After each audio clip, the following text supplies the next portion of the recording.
The morning sun painted the rice fields gold as Kim Dae-ho walked along the narrow paths between his crops. His boots made soft sounds in the mud as he checked each section of his farm. The rice plants stood tall and green, heavy with grain that would soon be ready for harvest. This land had belonged to his family for over 100 years. His grandfather had built these terraces with his own hands, and his father had taught him every secret of the soil. Dae-ho was 45 years old now, with strong hands marked by years of hard work. His hair was starting to turn gray at the edges, but his eyes were still sharp. He knew every inch of his farm like he knew his own face. Each morning he walked the same path, checking the water levels, looking for pests and making sure everything was perfect. The farm sat in a valley surrounded by mountains covered with thick forest. The nearest town was 20 kilometers away, connected by a narrow road that wound through the hills. Dae-ho liked the quiet life. He had his fields, his small house, and visits from his daughter Yoon-ji when she could get away from her studies at the university. Today felt different somehow. The air seemed thicker, and the birds in the forest were unusually quiet. Dae-ho had learned to trust these feelings over the years. Nature always gave warnings to those who knew how to listen. As he finished checking the eastern fields, Dae-ho heard a sound that made him stop. It was like thunder, but it came from above and lasted only a few seconds. He looked up at the clear sky confused. There were no clouds, and the weather report had promised a sunny day. He shrugged and continued his work. Mountain valleys sometimes created strange sounds when the wind moved through them just right. But as he worked, he noticed something odd. The forest on the western edge of his property looked different. Several trees had broken branches, and there was a smell in the air like burning metal. By evening, Dae-ho had finished all his daily tasks. The irrigation channels were flowing properly, and the rice was growing well. But he could not stop thinking about the strange sounds and the damaged trees. Something had happened in that forest, and his curiosity was stronger than his caution. He took a flashlight and walked toward the tree line as the sun began to set. The forest was usually full of small sounds at this time of day. Insects buzzing, birds settling in for the night, and small animals moving through the undergrowth. Tonight, everything was silent. Dae-ho followed a path he had used since childhood to collect mushrooms and wild vegetables. About 200 meters into the forest, he found what had made the noise. A section of trees had been flattened, creating a rough circle about 10 meters wide. In the center of this clearing, something metallic gleamed in his flashlight beam. As he got closer, Dae-ho saw that it was not metal at all, but something that looked like a giant scale. It was bigger than his hand and seemed to change color when the light hit it from different angles, blue then green then silver. He had never seen anything like it. Then he heard a small sound like a kitten crying. It came from a pile of broken branches near the edge of the clearing. Dae-ho moved carefully toward the sound, pushing aside the debris with his hands. What he found there made him step back in surprise. It was an animal, but unlike any animal he had ever seen. It had 4 legs and a long tail, with a head that reminded him of the dragons in old Korean stories. But it was small, no bigger than a house cat, and it was clearly hurt. The creature's scales were the same color-changing material he had found scattered around the clearing. Its eyes were large and intelligent, filled with pain and fear. One of its wings was bent at an unnatural angle, and there were cuts on its legs where the falling branches had struck it. Dae-ho knelt down slowly, keeping his movements gentle. The creature watched him carefully but did not try to run away. It was breathing quickly, the way injured animals do when they are scared and in pain. This is impossible, Dae-ho thought. Dragons are not real. They exist only in stories and old paintings. But here was something that looked exactly like a dragon, hurt and alone in his forest. The creature made another small sound, and Dae-ho felt his heart soften. Injured or not, real or impossible, this small being needed help. He had never been able to ignore suffering, whether it was a sick plant in his fields or a lost bird that had fallen from its nest. But as he reached out his hand, Dae-ho thought about his farm. These fields were not just his living. They were his responsibility, passed down from his ancestors and meant to be passed down to his daughter. He could not risk anything that might damage them. The creature seemed to sense his thoughts. It looked toward the direction of the farm, then back at Dae-ho. In its large eyes, he saw something that surprised him. Understanding. Dae-ho made his decision. He spoke quietly to the injured creature. the way he might talk to a nervous horse. His voice was firm but kind. "I will help you heal, little one. You are hurt and no living thing should suffer alone. But you must promise me something. My fields are sacred to me, just as your home must be sacred to you. You must never cross into them. They are not just my food, they are my family's future." The creature tilted its head, studying his face. Then, to Daeho's amazement, it nodded once. A clear, deliberate movement that showed it understood not just his words, but the importance behind them. Daeho carefully gathered the small dragon in his arms. It was surprisingly light, and its scales felt warm against his hands. As he carried it back toward his farm, he wondered what he had gotten himself into. He was a simple farmer who grew rice and vegetables. He knew nothing about caring for magical creatures. But as he looked down at the trusting eyes of the small being in his arms, Daeho knew he had made the right choice. Whatever this creature was, wherever it had come from, it needed help. And helping others, even when it was difficult or dangerous, was simply the right thing to do. The stars were coming out as Daeho reached his barn. Tomorrow would bring new challenges, but tonight he had a patient to care for. He settled the small dragon on a bed of soft hay and began to plan how he would help it heal.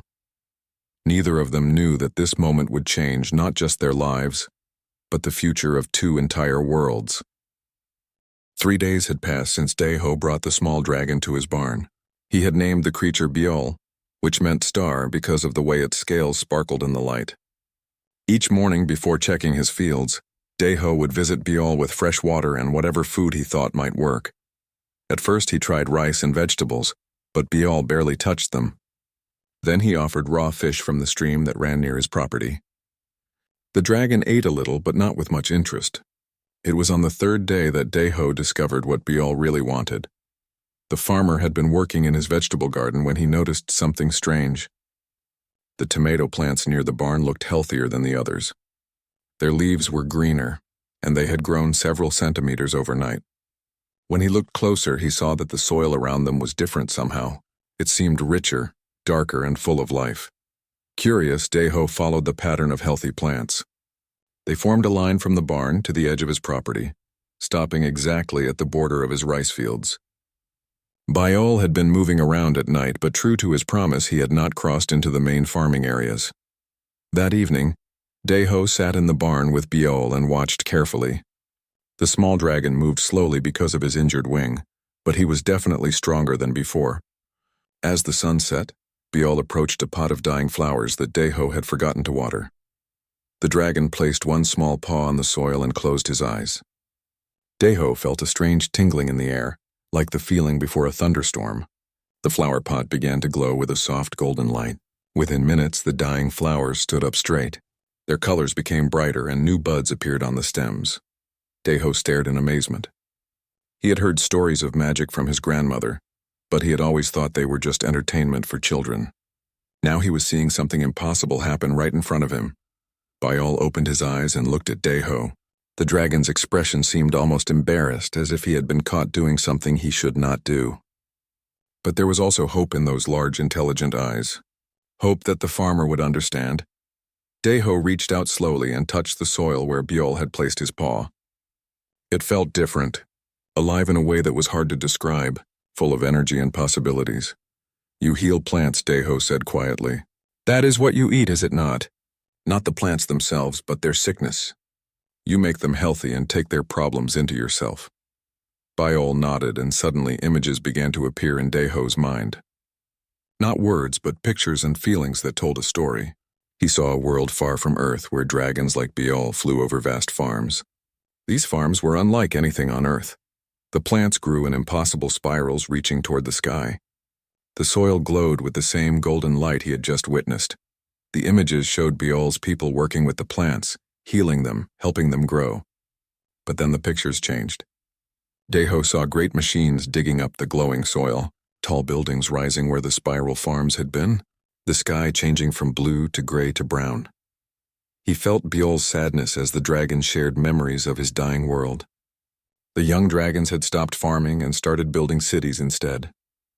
They had forgotten the old ways of working with nature. Within a few generations, their planet became sick and could no longer support life.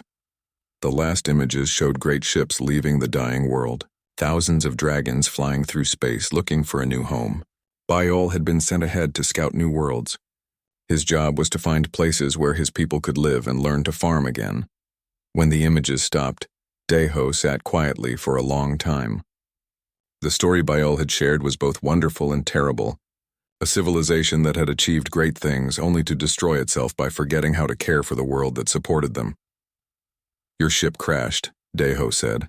"Your people think you are dead." Biol nodded sadly. Then he showed Daeho new images, pictures of Earth from space, but not the Earth that humans knew.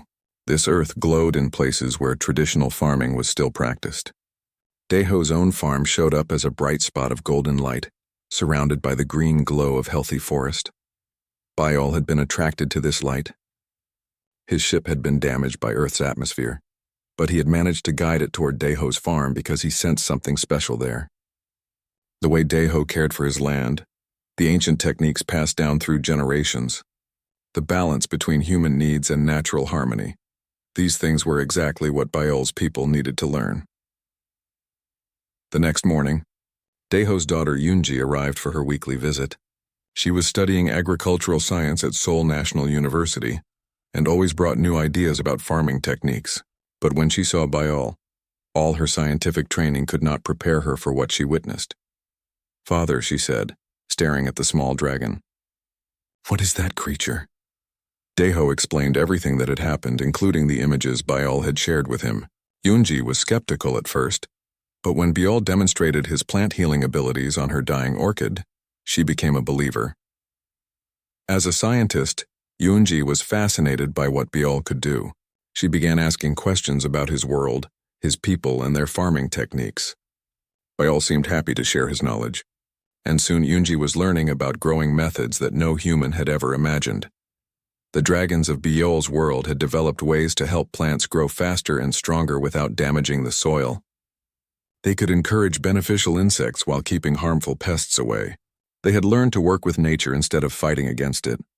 But the most important thing Biol shared was a warning. Earth was starting to make the same mistakes his world had made. Too much focus on quick profits, not enough attention to long-term health of the land. If humans continued on their current path, Earth would eventually become as sick as Biol's homeworld. However, Biol had hope. In farmers like Daeho, who still remembered the old ways of sustainable farming, Earth had something his world had lost.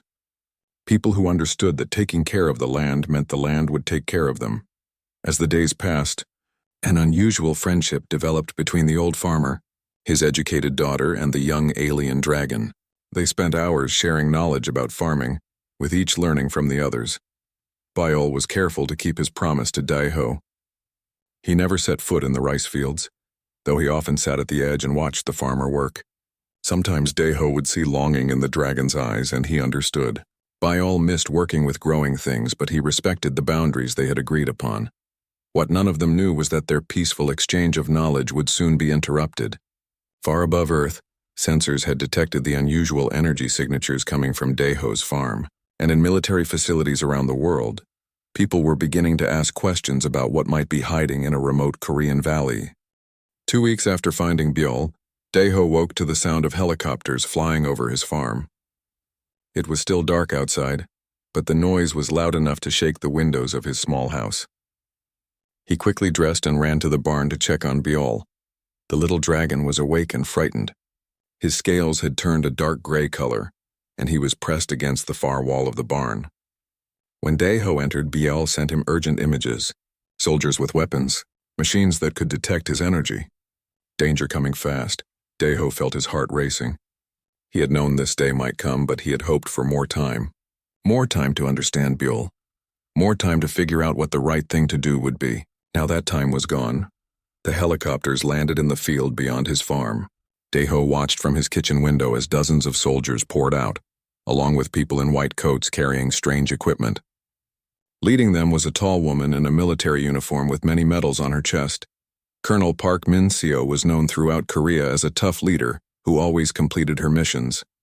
She had been tracking unusual energy readings for 2 weeks, and they all led to this remote farm. Her orders were simple: find the source of the alien technology and secure it for study. Behind her walked Dr. Lee Hyo-jin, a scientist who studied life forms from other worlds. She had never actually seen an alien before, but she had spent her career preparing for this moment. Her equipment showed massive biological energy signatures coming from the barn behind the farmhouse. Sergeant Choi Tai-min led the soldiers as they surrounded the property. He was a good soldier who followed orders without question, but something about this mission felt wrong to him. They were treating a simple farmer like a dangerous criminal, and he did not understand why. The soldiers reached Daeho's front door just as the sun began to rise. Colonel Park knocked firmly and called out in a voice that expected to be obeyed. "This is Colonel Park of the Korean Defense Force. Open the door immediately. We need to search your property for matters of national security." Daeho opened the door slowly. He had decided during the long night that he would not lie, but he would not volunteer information either. These people had come to his land with weapons and threats. They had not earned his cooperation. "Good morning, Colonel," he said politely. "How can I help you?" Colonel Park studied his face carefully. She had expected to find either a confused farmer or a guilty criminal. Instead, she saw a calm man who seemed unsurprised by their arrival. "We have detected unusual energy signatures coming from your property," she said. "We need to investigate the source immediately." Daeho nodded slowly. "I have lived here all my life," he said. "I grow rice and vegetables. I do not know anything about energy signatures. It was not exactly a lie." Daeho really did not understand the science behind what Byul could do. He only knew that the little dragon could heal plants and was in danger. Dr. Lee stepped forward with her equipment. "The readings are strongest from that barn," she said, pointing toward where Byul was hiding. "Whatever is causing this is definitely in there." Daeho felt a cold fear growing in his chest. He thought about Byul, still weak from his injuries, frightened and alone in the barn. The little dragon had shown him trust and friendship. He had kept his promise about the fields. Now it was time for Daeho to keep his promise to protect him. "That barn contains my farming equipment and winter supplies," Daeho said firmly. "You are welcome to look, but I do not understand what you expect to find." Colonel Park signaled to her soldiers. They moved toward the barn with their weapons ready. Daeho followed them, his mind racing as he tried to think of some way to protect Byul without getting himself killed. When they opened the barn doors, Dr. Lee's equipment immediately began making excited beeping sounds. The energy readings were off the scale, but at first they saw nothing unusual. Just farming tools, bags of rice, and stacks of hay. Then Sergeant Choi spotted something glittering in the corner. The morning sunlight was hitting Byul's scales, making them sparkle like jewels. The little dragon was trying to hide behind a pile of hay, but he was too scared to control his color properly. Colonel Park raised her weapon as Dr. Lee stepped forward with her scanner. The readings confirmed what they were all seeing. This was definitely not from Earth. Byul sent desperate images to Daeho. He was preparing to run, even though his wing was still healing. He did not want the farmer to be hurt because of him, but Daeho had made his decision. He stepped between the soldiers and the small dragon, spreading his arms wide to block their view. "This creature has harmed no one," he said in a loud, clear voice. "He is injured and afraid. He wants only to heal and learn. If you want to take him, you will have to go through me first." Colonel Park stared at the farmer in disbelief. "You are protecting an alien creature," she said. "Do you understand how dangerous this could be?" Daeho met her eyes without flinching. "I understand that he is a living being who needs help," he replied. "I understand that he has shown me only kindness and wisdom. I understand that taking him by force would be wrong." The standoff continued for several long minutes. The soldiers had their weapons trained on Daeho, but none of them wanted to shoot an unarmed farmer. Dr. Lee was studying both the dragon and the man with equal fascination. Behind Daeho, Byul was making a decision of his own. The little dragon stepped out from behind his protector and began to glow with golden light. He was preparing to surrender himself to save Daeho from harm, but before anyone could move, Dr. Lee spoke up. "Wait," she said to Colonel Park. "Look at this." She was pointing her scanner at the area around Byul. The readings showed something incredible. The soil near the dragon was healthier than anything she had ever measured. Plants in the barn were growing faster and stronger just from being near him. "This creature is not a weapon," Dr. Lee said with growing excitement. "It is some kind of agricultural enhancement system. Look at what it is doing to the local ecosystem." Colonel Park looked at her scanner readings, then at the obvious improvements in the plants around the barn. Her military training told her to capture first and ask questions later.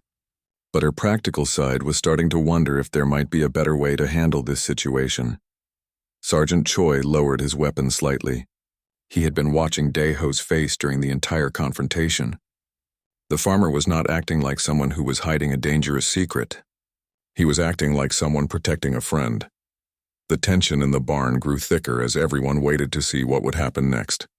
Byul continued to glow softly, ready to sacrifice himself for the human who had shown him kindness. Dae-ho stood firm, determined to protect the small being who had trusted him.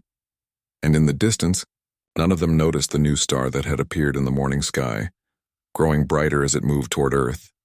The bright star in the sky was not a star at all.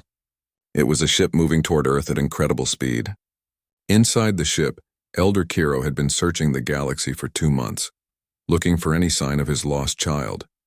Elder Kiro was ancient even by dragon standards. His scales were deep blue like the ocean, and his eyes held the wisdom of thousands of years. He was Byul's parent and one of the leaders of the refugee fleet that had escaped their dying world. When Byul's ship had been lost during the scouting mission, Elder Kiro had wanted to search immediately. But the other elders had convinced him to wait. They could not risk the entire fleet for one lost scout, even if that scout was his own child. For weeks, Elder Kiro had scanned every planet and moon in this solar system. He had almost given up hope when his instruments detected a familiar energy signature coming from the third planet. It was weak but unmistakable. Byul was alive. Now as his ship entered Earth's atmosphere, Elder Kiro could sense his child's distress. Byul was afraid and in danger. Someone was threatening him. The ancient dragon's protective instincts flared to life, and his ship began to glow with the same golden light that Byul used to heal plants. Back on the farm, the situation in the barn was getting worse. Colonel Park had called for more soldiers, and Dr. Lee was setting up equipment to study Byul. The little dragon was pressed against the wall, trembling with fear. Dae-ho still stood between them and Byul, but he knew he could not hold them off much longer. His daughter Yoon-ji had arrived and was trying to convince the soldiers that Byul was peaceful. Sergeant Choi seemed uncertain about his orders, but Colonel Park was determined to follow military protocol. Suddenly, every piece of electronic equipment in the barn began making alarm sounds. Dr. Lee's scanners were showing energy readings so high they broke the scales of her instruments. Outside car radios started playing static and cell phones stopped working. "Something very large is approaching from space," Dr. Lee announced, staring at her instruments in amazement. "The energy signature is similar to the small creature, but 1,000 times stronger." Colonel Park immediately got on her radio to contact military headquarters. Within minutes, air raid sirens were sounding across the country. Fighter jets scrambled from bases hundreds of kilometers away. The entire Korean defense system went to maximum alert. But Elder Kiro's ship was far beyond anything Earth's military could handle. It appeared in the sky above Dae-ho's farm like a second sun, casting golden light across the rice fields. The ship was beautiful and terrifying at the same time, shaped like a giant dragon with wings spread wide. From inside the ship, Elder Kiro's voice boomed across the valley. His words were not in any human language, but somehow everyone understood them perfectly. "Release my child immediately. I have come to take him home. Do not force me to use violence." The soldiers in the barn looked up at the massive ship hovering overhead. Their weapons suddenly seemed very small and useless. Colonel Park tried to contact her commanders, but all communications were blocked by the ship's energy field. Dae-ho felt Byul's excitement through their mental connection. The little dragon was sending images of Elder Kiro, showing Dae-ho that this was his parent coming to rescue him. But mixed with the joy, Dae-ho also sensed Byul's worry. The small dragon did not want anyone to be hurt because of him. Elder Kiro landed his ship in the field beyond the farm, careful not to damage any of Dae-ho's crops. When the ship's door opened, the ancient dragon emerged in his full glory. He was enormous, easily 10 times larger than Byul, with wings that could block out the sun. The soldiers raised their weapons, but Elder Kiro paid them no attention. He walked directly toward the barn, and the earth seemed to respond to his presence. Flowers bloomed where his feet touched the ground, and the rice in the nearby fields grew taller and stronger. Colonel Park ordered her soldiers to fire warning shots, but their weapons would not work. Elder Kiro's presence created an energy field that disabled all technology except Dr. Lee's biological scanners. When Elder Kiro reached the barn, He looked down at the humans blocking his path to Biol. His ancient eyes showed both anger and sadness. He could sense that his child was unharmed. But he could also feel Biol's fear. "Who dares to threaten my offspring?" Elder Kiro said, his voice like distant thunder. Deho stepped forward, even though his knees were shaking. He had never seen anything so powerful and magnificent as this ancient dragon. But he could also sense the deep love Elder Kiro felt for Biol, and that gave him courage. "Great Elder," Deho said, bowing respectfully. "Your child is not threatened by me. I have been caring for him since his ship crashed in my forest. I gave him food and shelter and healing." Elder Kiro studied the small human who dared to speak to him. Through his connection with Biol, he could sense that this was true. This farmer had shown kindness to a lost and injured stranger. "Then why is my child afraid?" Elder Kiro asked.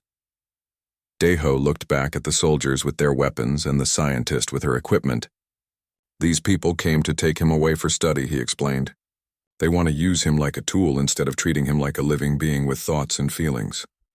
Elder Kiro's eyes began to glow with dangerous light. The very air around him started to shimmer with heat.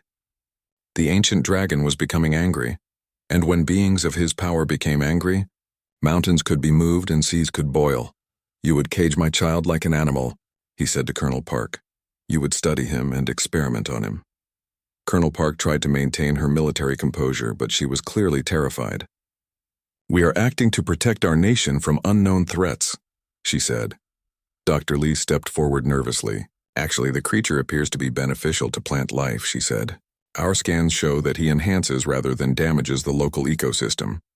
Elder Kiro looked at the scientist with slightly less hostility. At least one of them had wisdom enough to recognize Biol's true nature. Behind Elder Kiro, Biol finally emerged from the barn.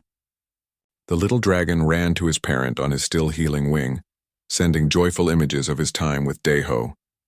He showed Elder Kiro the farmer's kindness, the knowledge they had shared, and the promise they had made about the sacred fields. As Elder Kiro received these images, his anger began to cool. He looked at Deho with new understanding. This simple farmer had not only helped Biol heal, but had treated him with respect and dignity. More importantly, Biol had learned valuable things during his time here. "You kept your word to my child," Elder Kiro said to Deho. "You helped him without asking for reward. You protected him when others would have taken him. This shows honor." The ancient dragon then turned to address everyone present. "My people are refugees fleeing a dying world. We seek not conquest but knowledge. Knowledge of how to live in harmony with nature as we once did long ago." Elder Kiro gestured toward Deho's fields. "In this small farm, my child has seen something our people lost centuries ago. The wisdom of sustainable growth. The patience to work with nature instead of demanding quick results." Dr. Lee was frantically taking notes on everything Elder Kiro said. This was the discovery of a lifetime, and she was beginning to understand that these beings might be allies rather than enemies. But before anyone could respond, new alarms began sounding. Military vehicles were approaching from all directions, and fighter jets were visible on the horizon. The local standoff was about to become an international incident. Elder Kiro looked at the approaching forces and sighed deeply. It seemed that some lessons would have to be learned the hard way. The fighter jets arrived first, followed by helicopters from 3 different countries. Within hours, Deho's quiet farm had become the center of the world's attention. Military vehicles surrounded the property while news helicopters circled overhead like metal vultures. Elder Kiro watched the gathering forces with growing sadness. He had hoped to retrieve his child quietly and leave Earth in peace. Instead, he was witnessing the same fear and aggression that had destroyed his own world centuries ago. The ancient dragon sent a message to his ship, calling down a protective energy shield that covered the entire farm. The barrier was invisible but impenetrable. Missiles bounced off it harmlessly, and electronic equipment stopped working when it got too close. Inside the shield, a strange gathering was taking place. Government representatives from Korea, Japan, China, and the United States had arrived to witness first contact with an alien species. They sat in Deho's small kitchen while the farmer served tea, as if this were a normal social visit instead of a moment that would change history. Elder Kiro had taken a smaller form to fit inside the house, but he was still impressive. His blue scales reflected the afternoon light, and his ancient eyes studied each human representative carefully. Biol sat beside him, finally reunited with his parent but still weak from his injuries. Dr. Lee acted as translator, using her equipment to help convert Elder Kiro's thoughts into words the humans could understand. What she learned amazed and frightened her in equal measure. "We are the last survivors of our civilization," Elder Kiro explained. "Our planet Dracoris was once green and beautiful, covered with cities that grew like forests and farms that reached toward the stars. But we became greedy for quick progress and forgot the old ways of patient cultivation."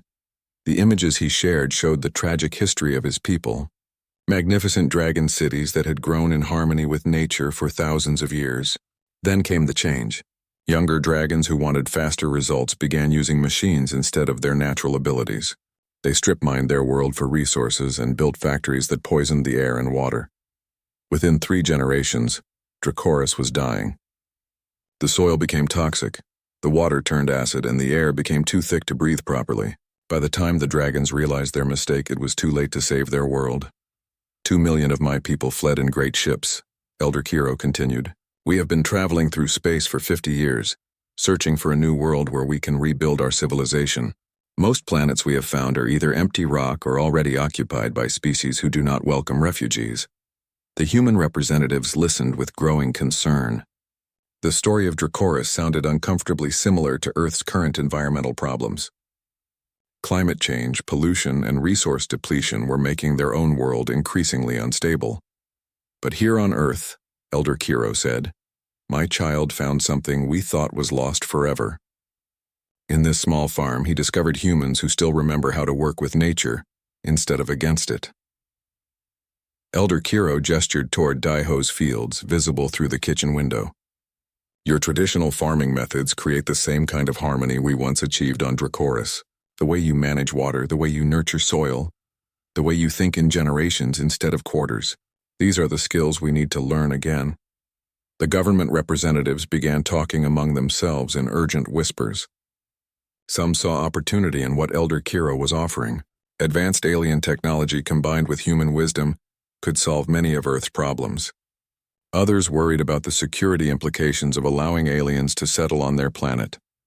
General Morrison from the United States military spoke first. "How do we know you are telling the truth about your peaceful intentions? Your ship disabled our weapon systems effortlessly. You could be preparing for invasion."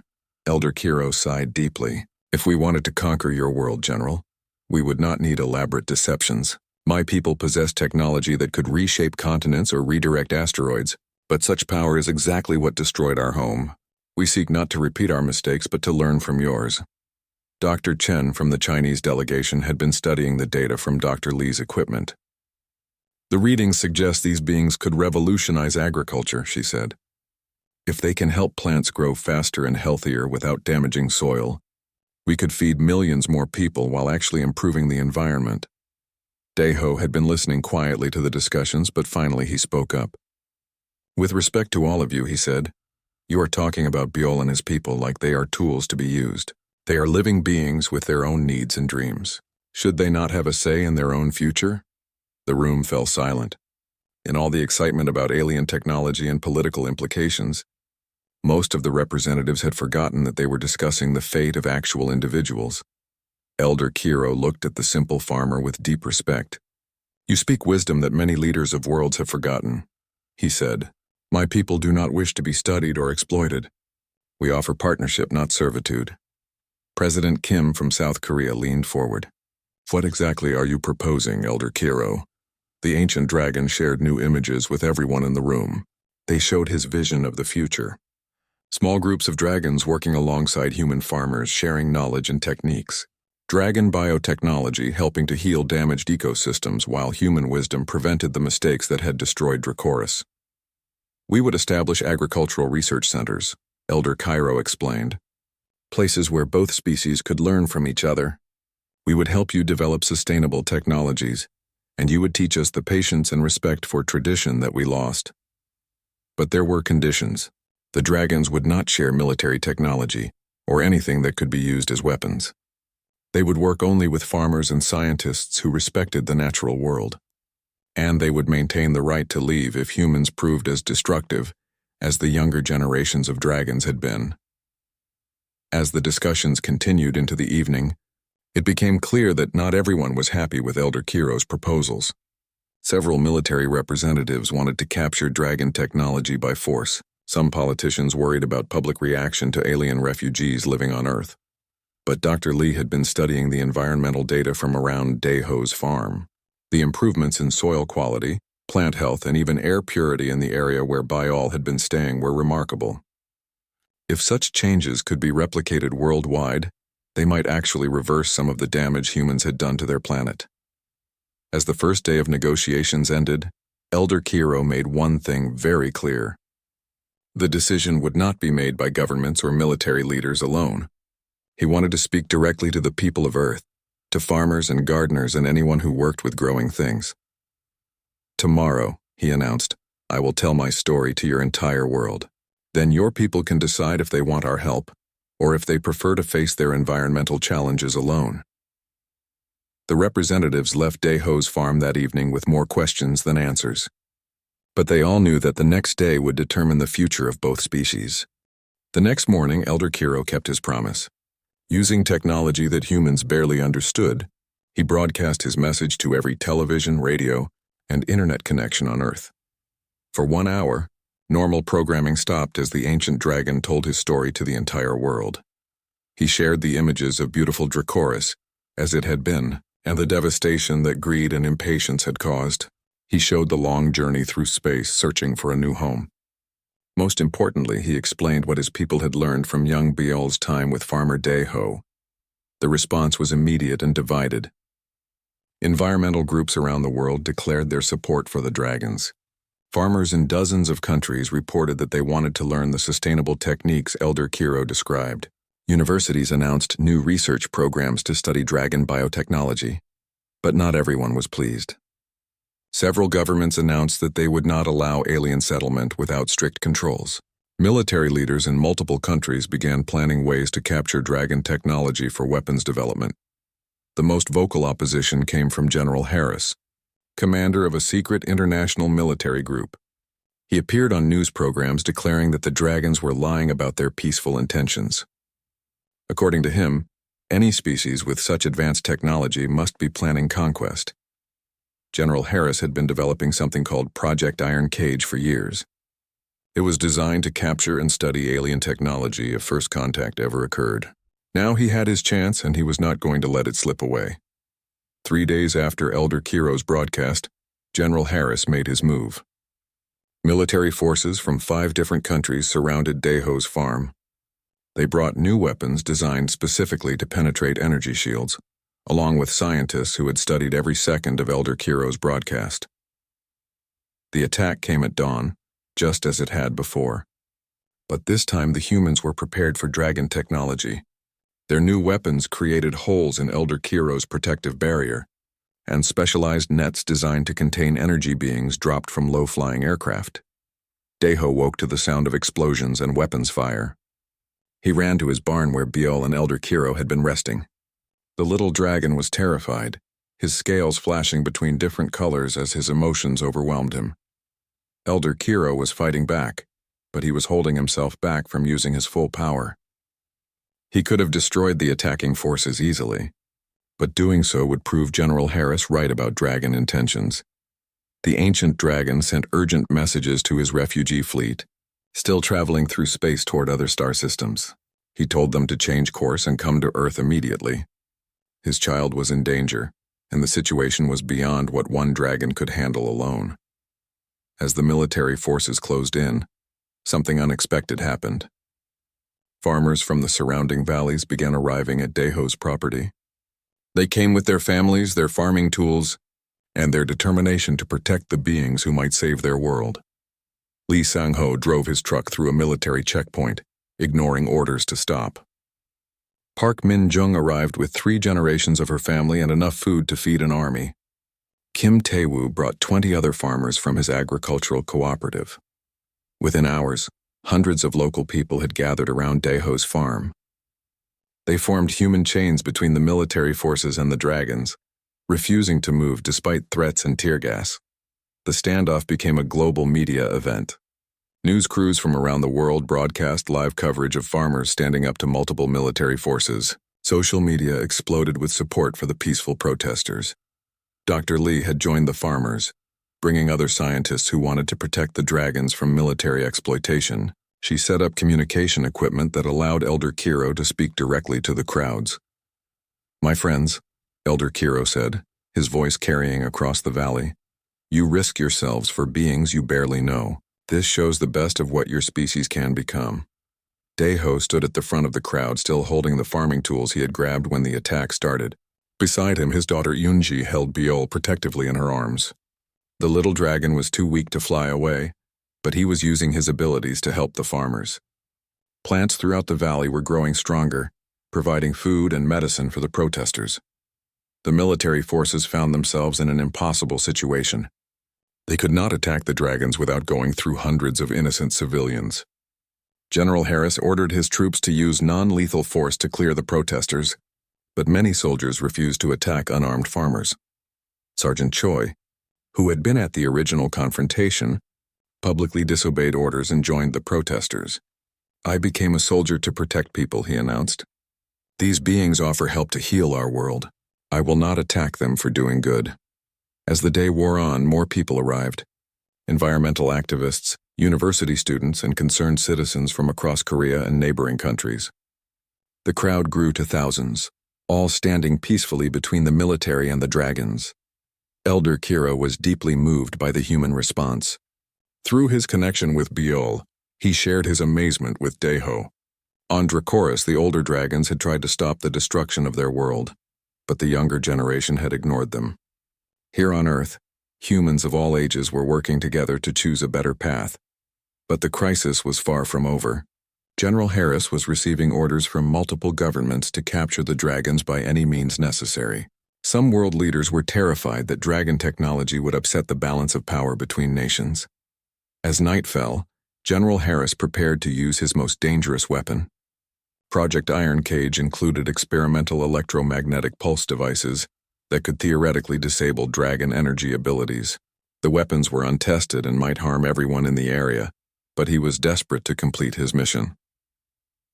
Unknown to General Harris, his plan was about to become irrelevant. High above Earth's atmosphere, the dragon refugee fleet had received Elder Kiro's distress calls. 2 million dragons were changing course toward Earth, and they would arrive within hours.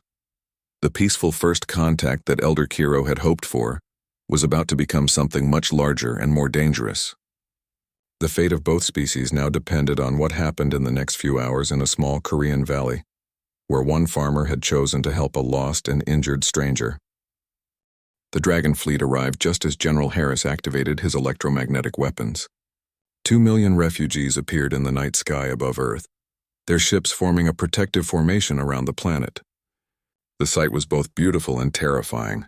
Thousands of vessels glowing with golden light, each one carrying families who had lost their home and now faced an uncertain welcome. Elder Vera, the supreme leader of the dragon refugees, was older and wiser than even Elder Kiro. She had guided her people through 50 years of wandering in space, always searching for a world where they could rebuild their civilization. Now she found that world under threat from the same militaristic thinking that had destroyed Dracoris. From her flagship, Elder Vera sent a message that reached every human on Earth.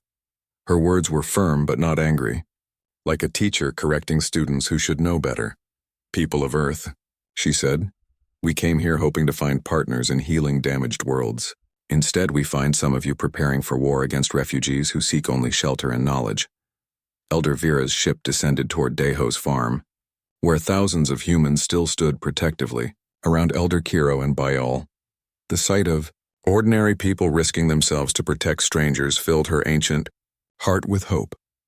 General Harris found his electromagnetic weapons completely useless against the dragon fleet. The refugee ships used technology far beyond anything Earth possessed. But instead of attacking, the dragons simply waited, surrounding the planet in a peaceful but unmistakable show of their capabilities.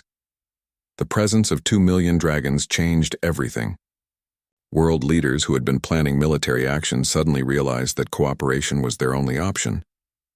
The dragons could have taken anything they wanted from Earth, but instead they were asking for partnership. Elder Vera landed her ship in Daeho's largest field, careful not to damage a single rice plant. When she emerged, the massive dragon was even more impressive than Elder Kiro.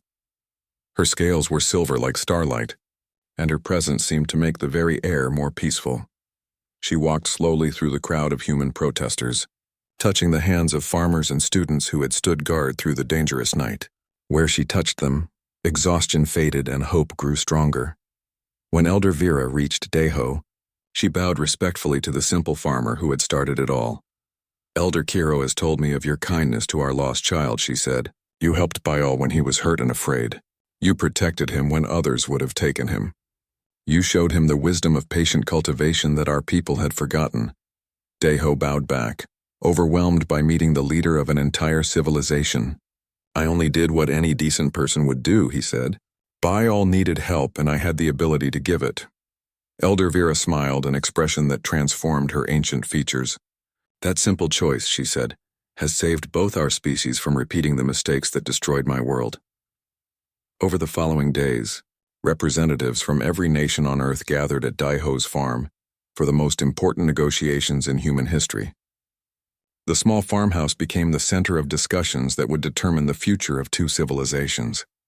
The dragons made their offer clear. They would share their knowledge of sustainable biotechnology and help humans heal their damaged environment. In return, they asked for small settlements where they could live peacefully and learn human techniques of traditional farming. Most importantly, they wanted to establish agricultural research centers where both species could work together. The first center would be built right here on Daeho's farm, in honor of the friendship between the old farmer and young Buell. Dr. Lee became the director of the new International Dragon Human Agricultural Institute. Her first project was documenting the traditional farming methods that had attracted Buell to Earth in the first place. Techniques passed down through generations of farmers like Daeho contained wisdom that even advanced dragon science could not replace. The negotiations were not easy. Some countries wanted exclusive access to dragon technology. Others worried about refugees changing their cultures. General Harris and his supporters continued to argue for military control of the dragons. But the farmers who had gathered to protect Elder Kiro and Baal became powerful advocates for cooperation. They organized demonstrations in support of the dragons and shared stories of how Baal's presence had already improved their crops and soil. Baal himself played a crucial role in the negotiations. Despite his young age, he had become a symbol of what cooperation between species could achieve. His friendship with Daeho showed that beings from different worlds could understand and respect each other. The little dragon had grown stronger during the weeks of discussions. His injured wing had healed completely, and he could now fly short distances around the farm. But he still kept his original promise to Daeho. He never entered the old rice fields without permission, showing that respect for boundaries could coexist with friendship. Elder Vera was impressed by the dragon's rapid adaptation to Earth customs. Young dragons who had never seen traditional farming were learning from human elders who had worked the land for decades. Old dragons who had lost hope were rediscovering their purpose by teaching sustainable biotechnology to eager human students. The breakthrough came when Elder Vera proposed a test program. Instead of trying to negotiate everything at once, they would start small. 10 dragon families would settle near Daeho's farm and work with local farmers for 1 year. If the program succeeded, it could be expanded gradually to other regions. Even General Harris could not argue against such a limited trial. The program would be carefully monitored, and either species could end it if problems developed. On the first anniversary of Baal's crash landing, the test program officially began. Dragon families moved into small settlements around the valley, each working with human partners to develop new methods of sustainable farming. Daeho was named the first human dragon agricultural ambassador, a title he accepted reluctantly but wore with pride. His small farm had become the model for cooperation between species, showing that traditional wisdom and advanced technology could work together. Baal, now fully grown but still smaller than most dragons, became the official liaison between species. He kept his promise to Daeho about the original rice fields, but now worked alongside the farmer in expanded research areas where new techniques were developed and tested. The rice terraces that had fed one family for generations now served as a laboratory for feeding two civilizations. Students from both species came to learn how patience, respect for nature, and careful planning could create abundance without destruction. Elder Vera established her permanent residence in the valley, close enough to monitor the program but far enough to give the participants freedom to develop their own solutions.